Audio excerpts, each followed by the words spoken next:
Hi, I'm Sam Thurgan and welcome to my 2 Minutes Parsha. In this week's Sidra of Pinchas, we begin with reviewing the great act of courage that Pinchas stood up to save the day on behalf of Hashem, and as a reward, he becomes a Kohen. And this incident really raises more questions than it answers. Number one, why was he not a Kohen before this? After all, his father and grandfather were Kohanim already. Secondly, why is his reward to become a Kohen? The key character trait of Kohanim is usually their love of the Jewish people, whereas Pinchas's act was really one of judging and executing judgment upon the Jewish people. Thirdly, why is it Pinchas, this relative unknown, who is able to stand up and do this, rather than one of the established leaders of the nation?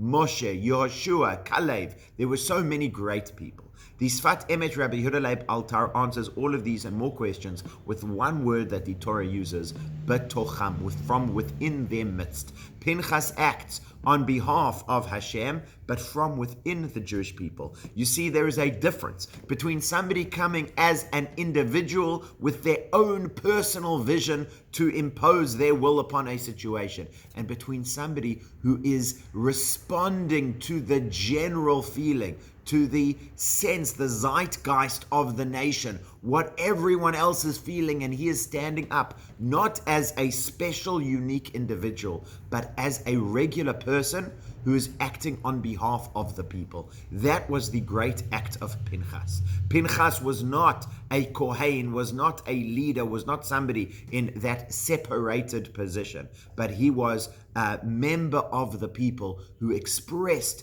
the people's feelings at the act that had been performed and how it needed to be rectified. And therefore, even though this seems like it was not an act of love, this really was Pinchas deeply connected to the feelings and spirit and mood of the rest of the people, and that's why the kuna was something that was appropriate for them. There are times that we need to stand apart, and there are times that we need to challenge our friends, our community, our people, whatever it may be. But there are times also that we need to act not for ourselves, but for and on behalf of our community. Shabbat Shalom.